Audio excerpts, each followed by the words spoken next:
Hello and welcome. Thank you so much for joining us. My name is Babington-Ashaye. I'm the head of the Global Shapers community at the World Economic Forum, and you are live watching Shape the World. This is brought to you by the World Economic Forum. It's a series of open conversations for people like you and me, people who care about the global agenda beyond our daily issues. So thank you so much for caring and thank you for joining. Today we have an open conversation on three diseases: AIDS, tuberculosis, and malaria.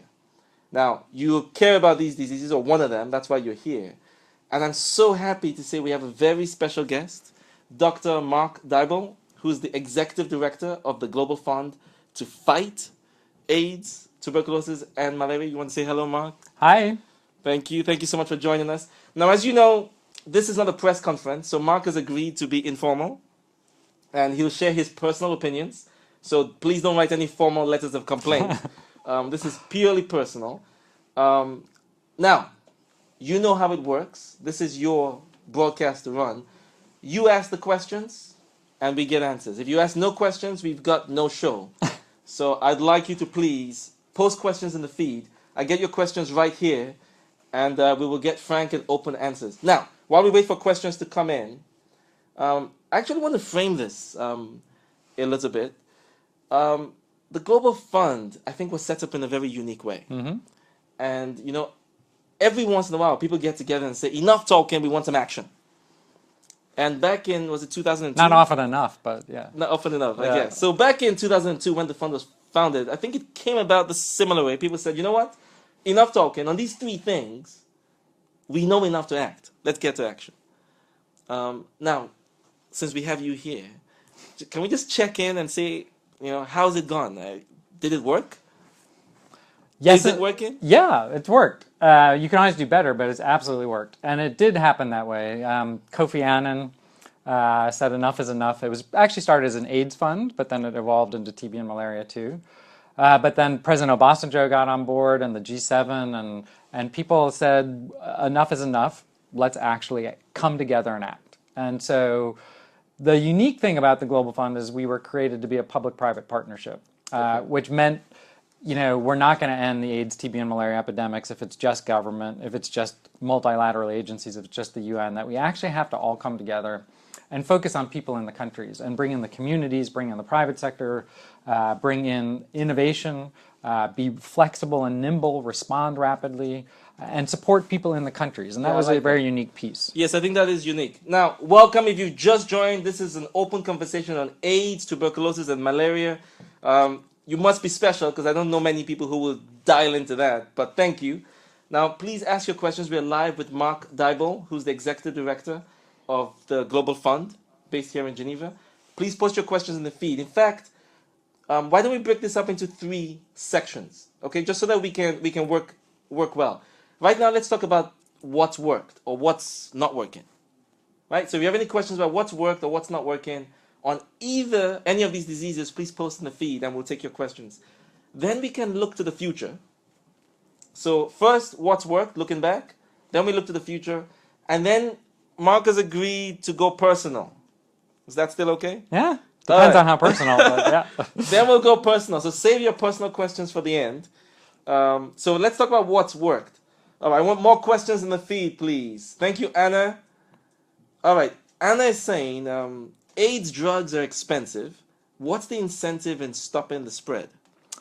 So, good question, Anna. They're actually not that expensive anymore. The first line drug regimen that completely treats, doesn't cure, but completely treats HIV is now around $80 per year. When the Global Fund started, it was $1,500 per year. So the price has really come down. So then what it means is it's affordable. The incentive to do this is to end an epidemic, which is the modern day, Black Death, the modern day plague. And also because the impact of HIV is absolutely devastating. Countries were falling apart. Literally, the country of Botswana probably wouldn't exist today if it weren't for antiretroviral treatment, because 30% of the adult population was HIV positive. So the incentive is, if we don't respond to this epidemic, we will actually have countries that have such high high numbers of people are HIV positive, such high death rates that they can't grow economically, that they can't advance, and their people can't grow and be healthy and productive. So it's not that expensive anymore, and we need to do it. Okay. Now, many great questions in the feed. Please continue. We're looking at AIDS, tuberculosis, and malaria, talking about what's worked or what's not working, what we've learned. Okay. You said something there about Botswana. Do you know if you've actually saved any lives?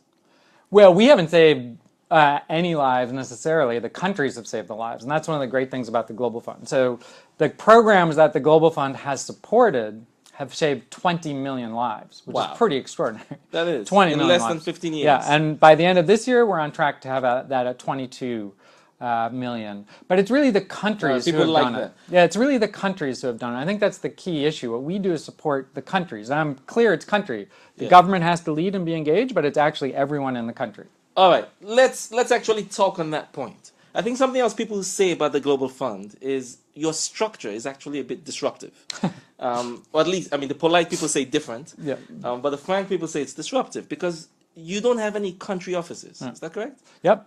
Okay, so, I mean, how does that work? Do you mean disruptive in the good way or disruptive in the bad way? Well, it depends who you're talking to. Yeah. But they say it's different. The way your structure is different. Like, you don't have country offices, but also there's several things that are just different about the way you work. Can you just shed some light on? So the first big thing is we're a public-private partnership. We're not part of the United Nations. We're not a bilateral program. We're a public-private partnership. We're actually a Swiss foundation constitutionally, but we're a big multilateral that raises a lot of money. We've raised $25 billion just in the last 6 years. Okay.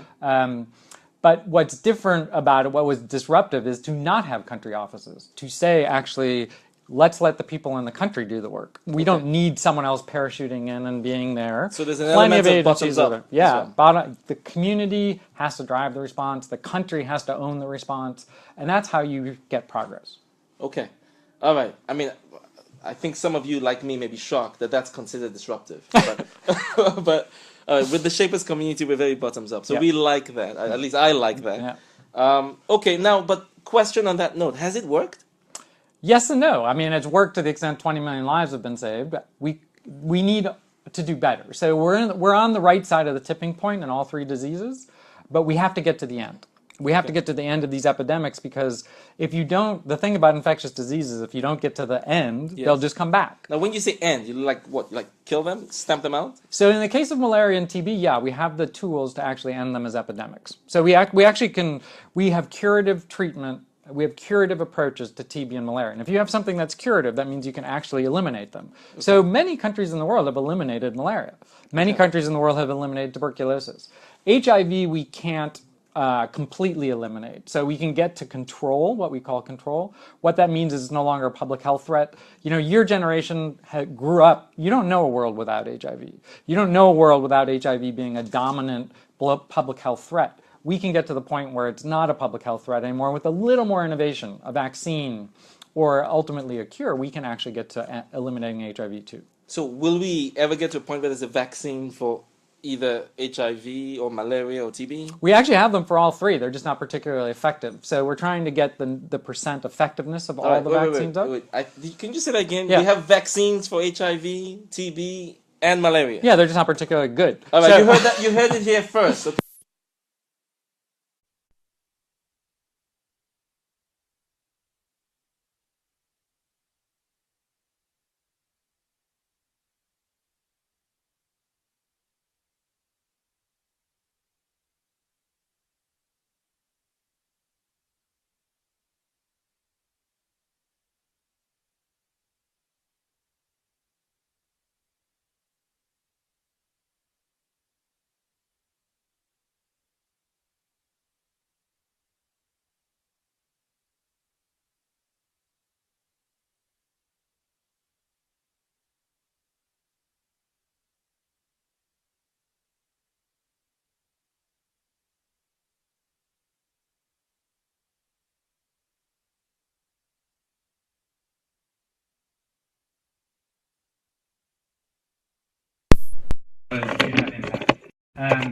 And it was just about stopping the dying and reversing trends. We now need to change the way we think and say, how do we end an epidemic?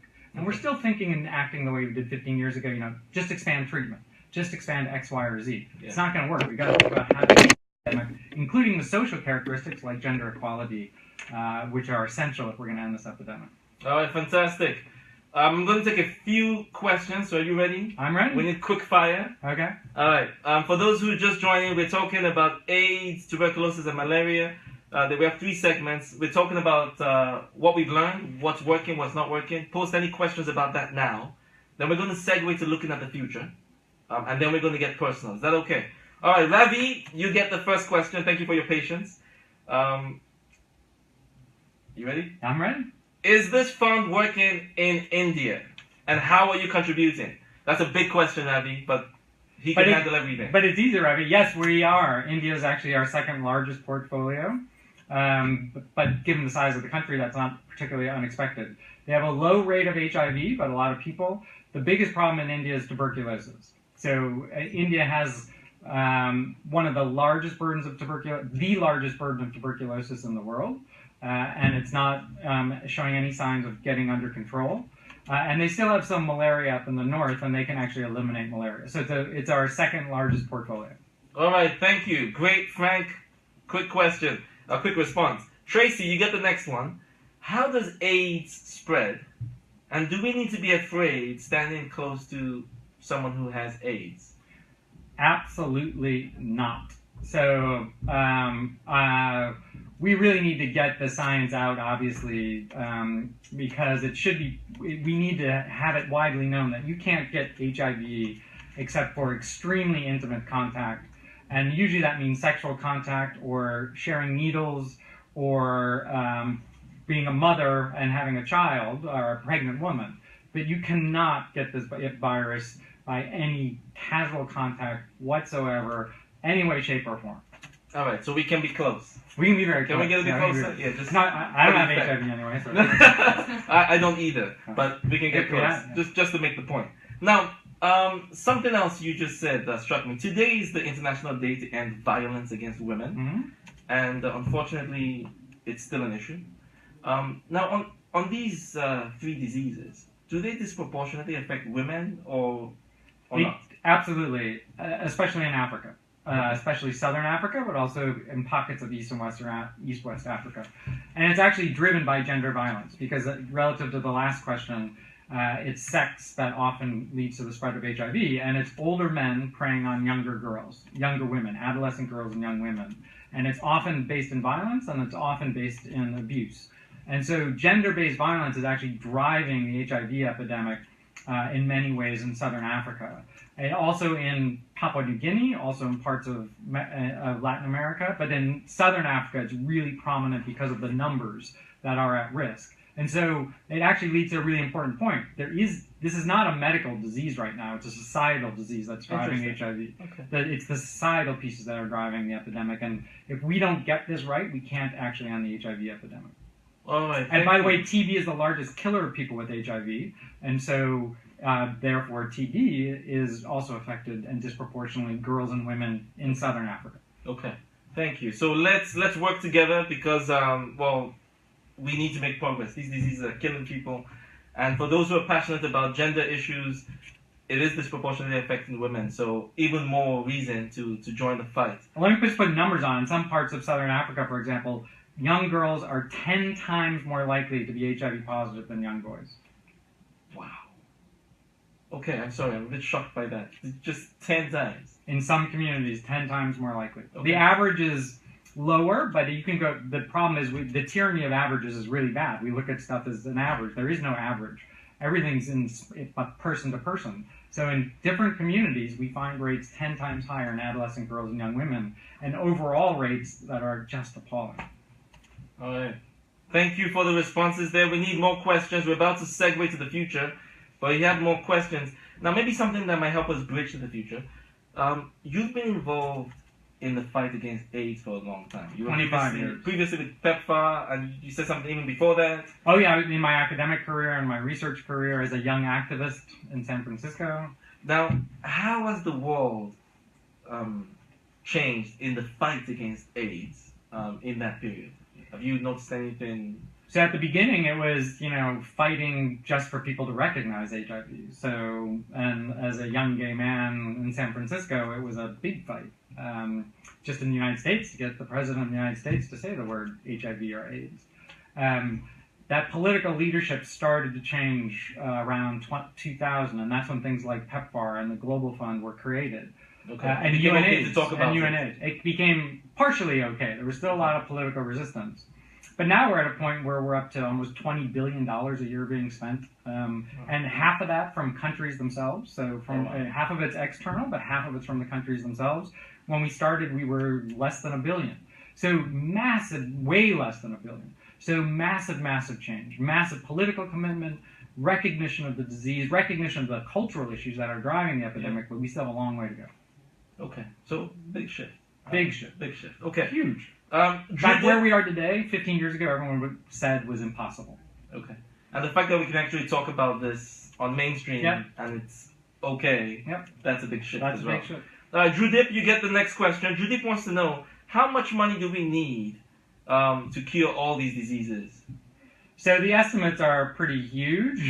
If you put all three of those diseases together, you're way above $50 billion a year, which we don't have. The issue is, how do we effectively use the resources we have, and how do we combine them at a community level? You don't have to fight HIV, TB, and malaria separately. You don't have to fight HIV, TB, and malaria separately from general health or reproductive health. You can do it all together.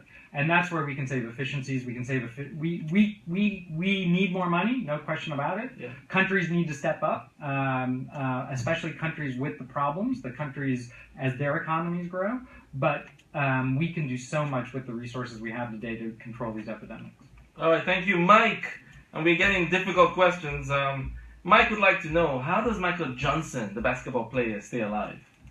So, Mike, the way Magic Johnson has stayed alive is by being on antiretroviral therapy. And we believe that now the current generation of antiretroviral therapy, it doesn't cure you. You still have HIV, and if you stop taking your drugs, it'll come back.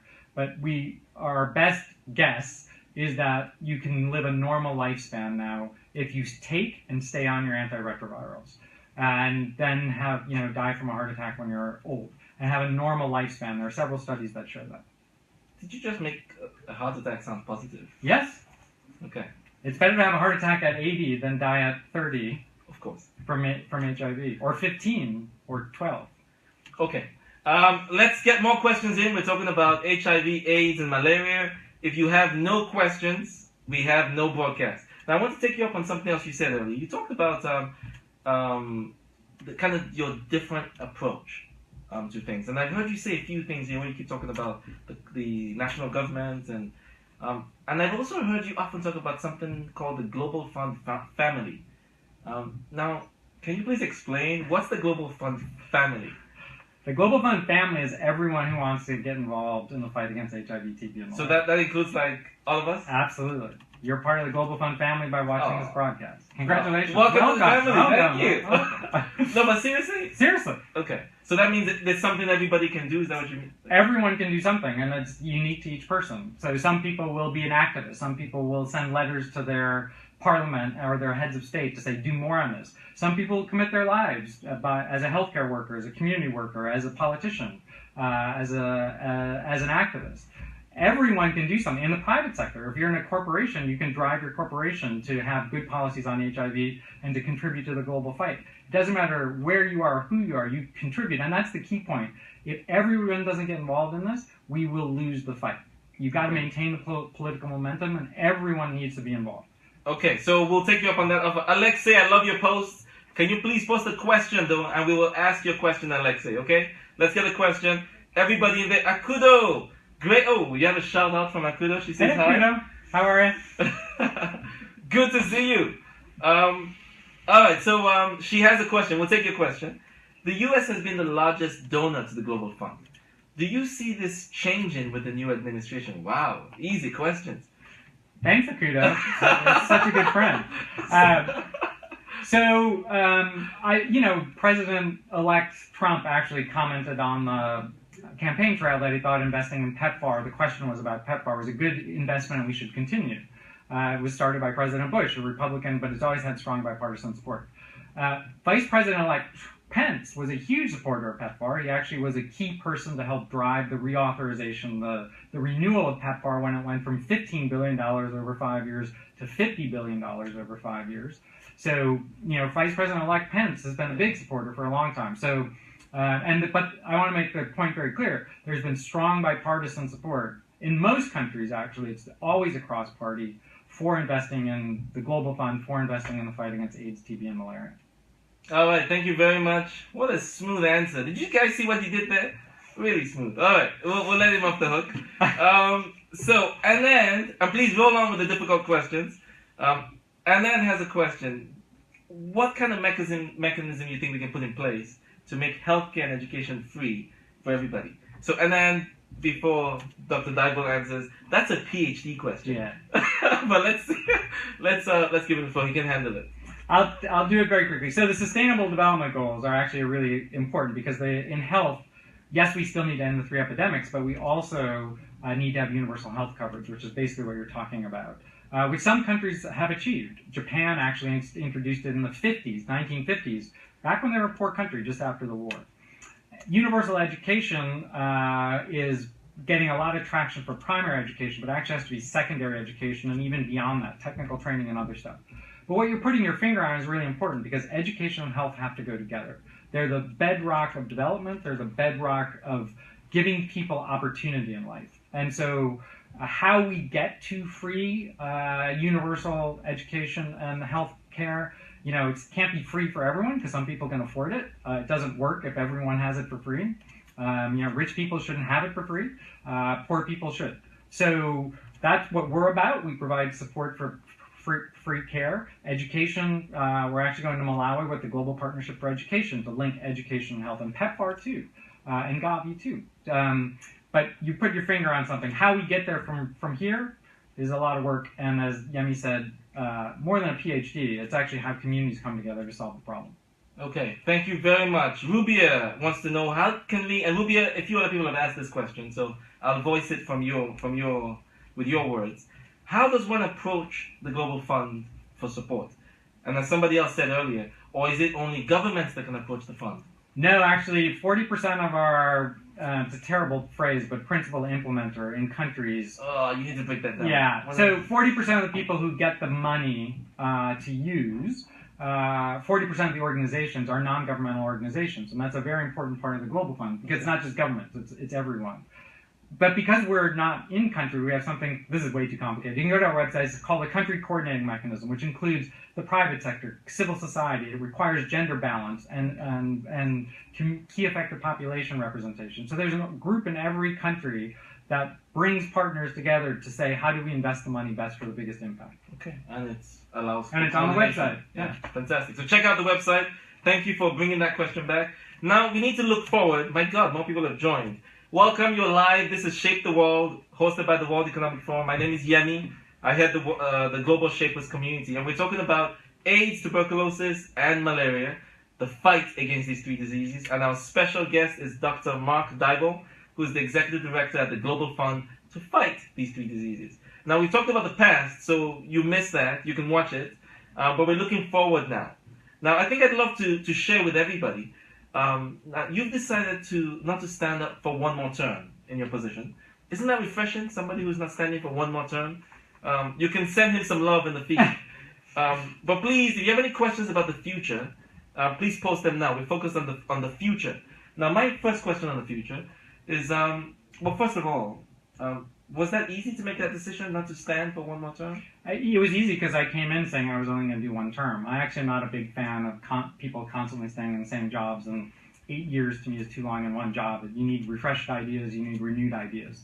Plus, we were in a very transformational period, and we did 2 replenishments in a 4-year period, raised money twice in a 4-year period. Normally, we only do that once in a 4-year period. So 1 term has been enough. It's been a great job. I've loved it, but I think you always need fresh blood. You always need renewal. So I came in committing to 1 term only.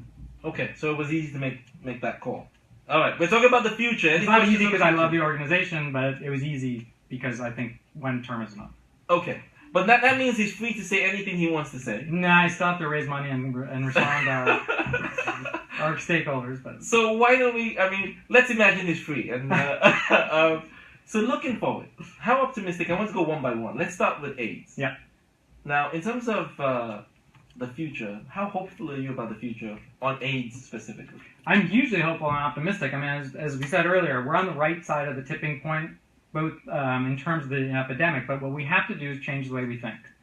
We've got to actually say we can end this epidemic as an epidemic, and then back up from there. Don't say, I like this intervention or that intervention, or I'm going to do X, Y, or Z, but actually focus on what does it take to end an epidemic, and then back up from there, and then put the right package. And one point I want to make is there is no such thing as a global AIDS epidemic.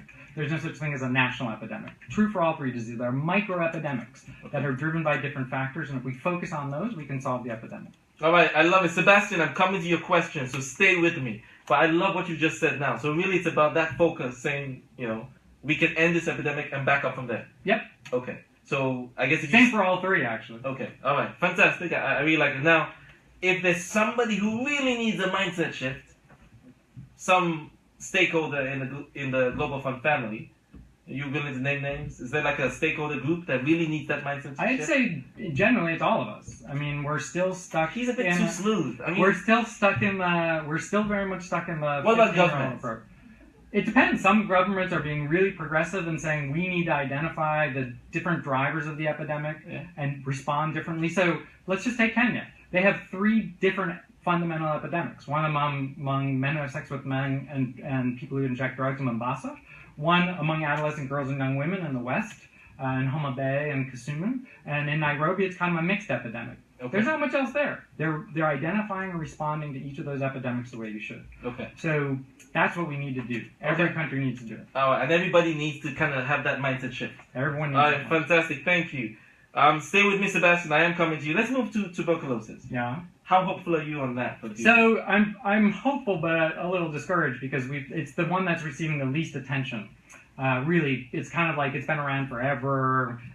Most people don't have it. It's urban poor. One of the big problems in tuberculosis is about 2/3 of it is in the BRICS countries. There is no external support in most of those countries. We don't even have grants in 3 of those countries. So you really have to work to change. We know we can end TB because many countries have, but you really have to focus. You really have to go where the new infections are, and you really have to get your hands dirty in areas that people don't necessarily want to get to, like urban poor and prisoners. And because people aren't talking about it as much, they're not doing what they should be doing. Okay, thank you. Frank response. And the final one, malaria. So malaria is the one that's probably the easiest. I mean, there are 21 countries that could eliminate malaria by 2020. There are already more than 50 countries that are on that pathway. So we can get to malaria elimination. The problem is you actually have to get all the way and then stay there because it comes flying back really quickly if you give up at all. Okay. All right. Thank you so much. Sebastian, you've been super patient. Your question is next. Sebastian is saying tropical diseases. Yeah. It's important to talk about that. And if I can, take your question on a stretch a little bit, if you could add one more disease to the mandate of the fund, what would you add? I don't know that I would add a single disease because I think we've got to get past the single disease focus. So what we have done is focused on how do you build systems, supply chain, procurement, innovation. How do you we've created an online procurement system called wambo.org. How do you build systems that are for health? So that you have a platform, because we actually can't end the 3 epidemics without those systems. We can't get to the people who are left behind, the people in the communities that we aren't reaching today without those systems. And then you can do anything. You can do neglected tropical diseases, you can do cancer, you can do hypertension, but you've got to have those pieces in place. And that's the direction we've gone. Okay, I like that. And maybe on that note, I think the Ebola crisis, which we all know about, I think it really reminded everybody the importance of healthcare systems. Now, to what extent has the work of the Global Fund actually helped to improve healthcare systems? Has it or has it not? Yes, it definitely has. So, about 1/3 of all the money that has been invested into countries has actually gone for what anyone would call the health system. The problem is it hasn't been systematic, and it can't just be us, it's got to be everyone. And we haven't been systematic about it. And so, in the early days, PEPFAR would set up a system, the Global Fund would set up a system other bilateral setup systems. The government was trying to put it all together. It's all got to come together. Okay. And that's what we're really working on, and that's what we were talking about. And you should have, if you have healthcare workers at every level, from the community to the regional to the minister, Yeah. who know how to use data, respond to it. Yeah. That's how you're going to solve the next epidemic. That's how Yeah. you're going to prevent antimicrobial resistance. That's what we're trying to build. And does the fund have a role in helping them do that? Or Yeah. is that really the... No, we actually play an active role, but it's as the Global Fund family. So it's everyone led by the government, but with everyone getting behind the government and the country to achieve that objective. All right, fantastic. Thank you. There are more questions coming in. Eric, I think on the theme of what we're speaking on now, Eric wants to know, Suriname made great progress combating malaria.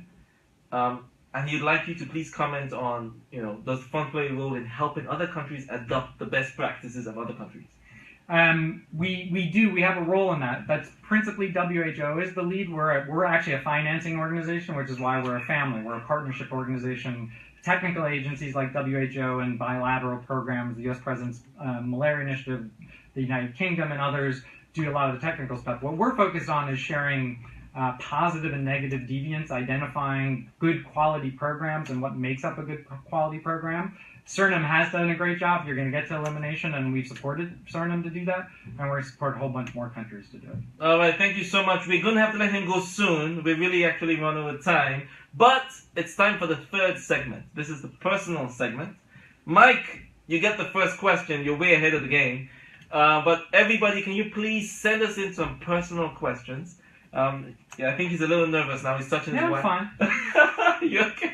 All right, let's get the personal questions. He's promised to answer them, so please be nice. But personal questions coming in. Mike, you get the first one. What was your impression of the movie, The Dallas Buyers Club? That was a great movie. Oh, wow. Okay. And I grew up during that time, and people were doing really interesting things. So the Dallas Buyers Club was about an HIV-positive heterosexual cowboy who had huge stigma and discrimination against them, and he became an activist. And he would go to Mexico and bring drugs back, and do blood heating and transfusions and a whole bunch of other stuff.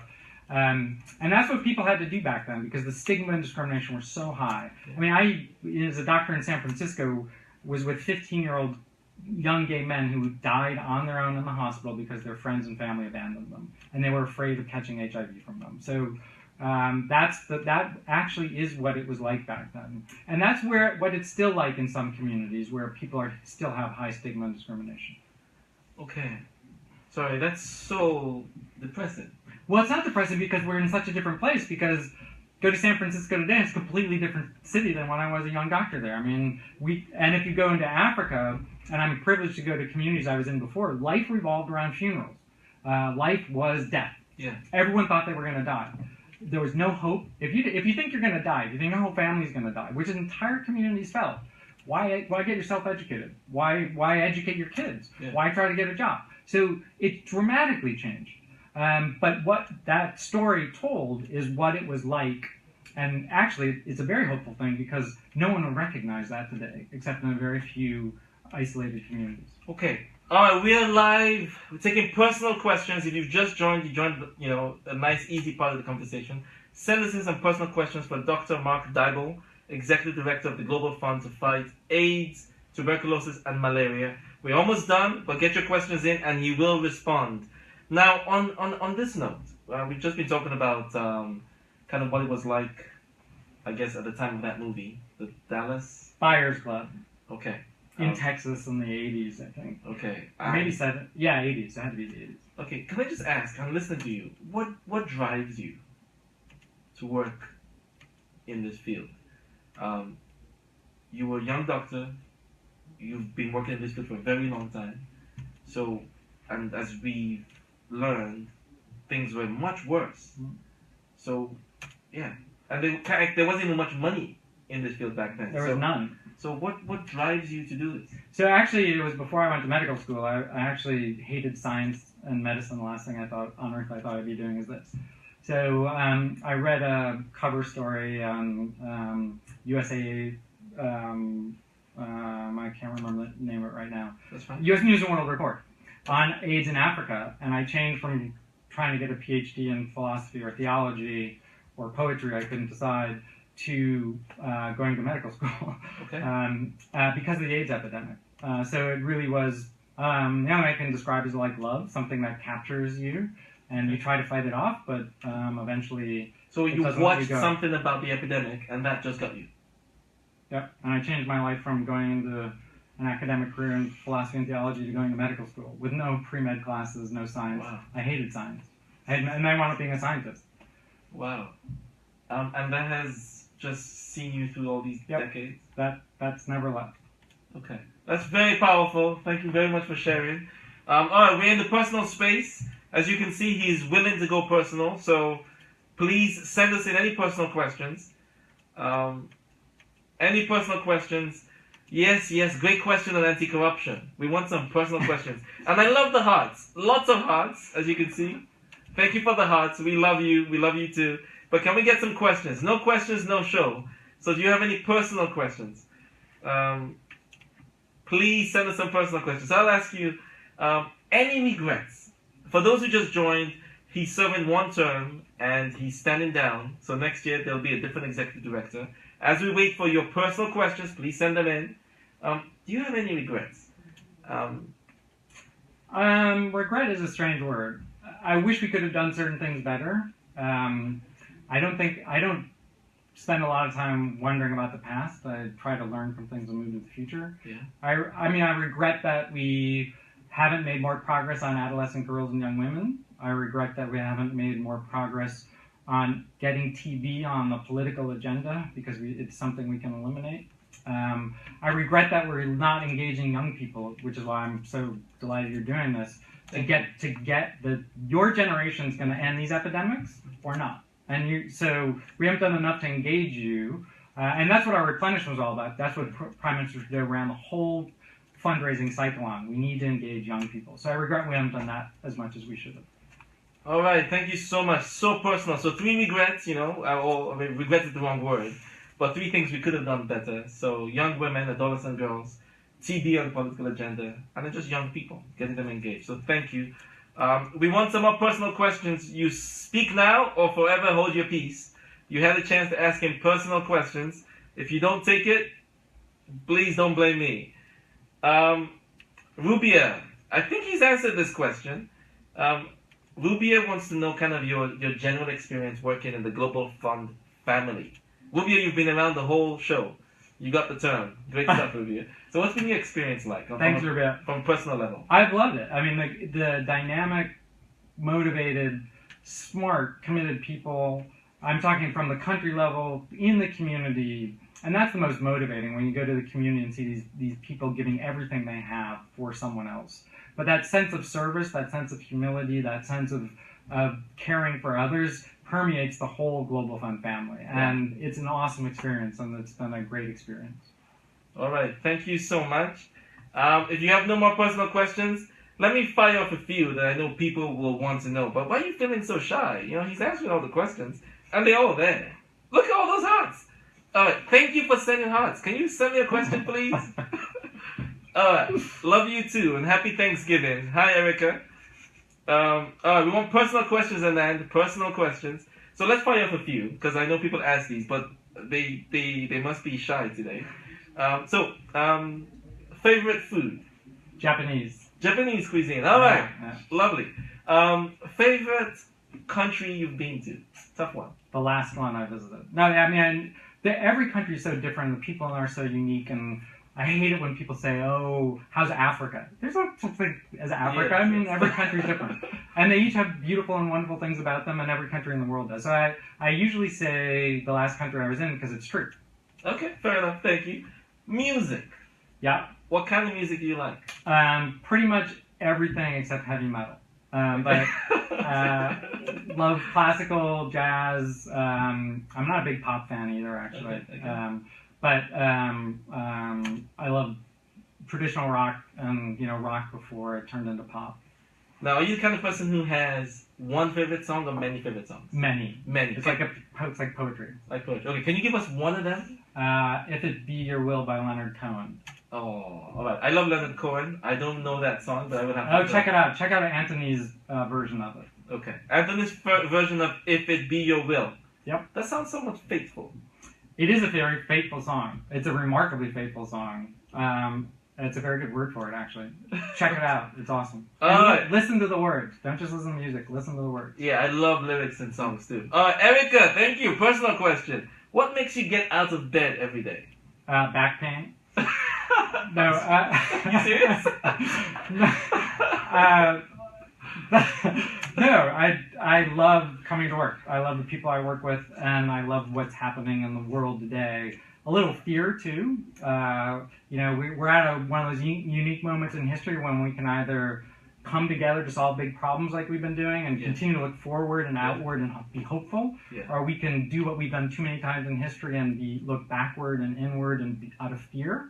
Okay. And it kind of wakes me up every day to try to participate in having a world. Not just in the right direction. Yeah. All right. I'm not doing it. That's what gets me out of bed. All right. Thank you. Michael has a nice personal question. Michael wants to know, how have you actually changed since your time in Georgetown? Oh, wow. That was a long time ago. Yeah, no stalking is allowed, people. But great research, Michael. I hope it's just research. Yeah. That was a long time ago. So I would not recognize the person who I was back then. Two of the big things. One is coming out, which was a big deal for a guy who grew up Catholic and a very conservative family, and it kind of changed my life and was very freeing. And the other was being open to the beauty in the world and the wonder in the world. I was kind of more closed in, didn't love nature, wasn't as open to things as I should have been. But I always had in there poetry and literature and music, and that kind of led to opening up. It's physical, natural beauty is now one of the most important things in my life, and I didn't pay much attention to it back then. Thank you. That's so frank, so open, and it's all because of you. Great questions, so thank you. We're going to have to let him go soon, but I saw some more questions I want to take. Jerome would like to know, do you have any hidden talents? Jerome, that assumes I have any exposed talents. No, I don't think anything's so hidden because there's not a lot there. Alright, Paula would like to know, and this may be a nice bridge for us to finally let him go. But Paula would like to know, how would you like to be remembered at the Global Fund? What are your thoughts on your legacy at the Global Fund? So Paula, please don't take this the wrong way, but I hate the word legacy because that means you're doing something for yourself. So the most important thing to me, whether or not it's worked, is that the Global Fund family be one committed to service, humility, and others, and not give a crap about legacy. So that's about as honest as one can be, I guess. Super honest. All right, we really do have to let him go. So I would like, as we do, to give you the final word. And I'll give you a few seconds, but we would like you to give a message to anybody watching this live or after the broadcast to wrap up the show. Now, before you go, Maury, how are we doing on the poll? For our biggest priority, 24% global health, 38% climate change, and 38% the refugee crisis. All right, so if you haven't checked it out yet, please go on Twitter, @WEF. We have a live poll. We'd love to know your priorities. What are the top priorities in the world right now? Number 1 is global health. Number 2 is climate change. And number 3 is refugees. So please, it's a non-scientific poll, but we just want to see how you're feeling. Apparently they all are, given the latest election poll. Yes. Well, we'd love to know how you're feeling. So @WEF on Twitter, please vote. And you can actually come here, post, and tell us why you voted, how you voted, okay? Now, to wrap us up, I'd like to go back to Dr. Mark Dybul to share some closing thoughts with us.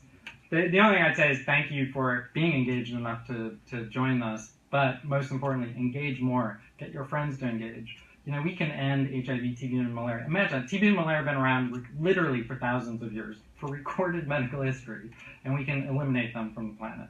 and we can control the HIV epidemic. And to do that, we have to become better people, because what's driving the HIV epidemic is stigma, discrimination, and not treating each other as an inclusive human family we were meant to be.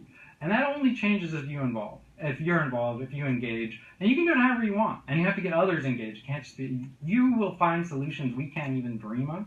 And you'll do it by connecting to each other, and you'll do it by coming together to solve big problems. And we need that. We need your hopefulness. We need your outward lookingness. You're looking to the future, not in fear, but in hope. So engage, because if you don't, history's filled with examples of hopeful, smart people not engaging, and we do really bad and stupid things if we don't engage. So please just engage. Wow, thank you so much. That was frank, open, heartfelt. Big thank you. Thank you guys. You've driven a very powerful conversation, as you've seen. Your questions really drove the show. I would like to say thank you to our special guest. Feel free. Oh, loads of hearts. Thank you. They love that. So please send him the hearts. Dr. Mark Dybul, the Executive Director of the Global Fund to Fight AIDS, Tuberculosis, and Malaria. It's been a very real conversation, a very hopeful conversation, so big thank you. And also thank you for welcoming us to the family. For those who didn't know, and I didn't, we're all part of the Global Fund family, and you can listen to his closing remarks one more time to find out what we can all do. And if you're watching this after the live broadcast, please post in the feed. We all read the feed, and your comments will help all of us to shape the world. Thank you very much.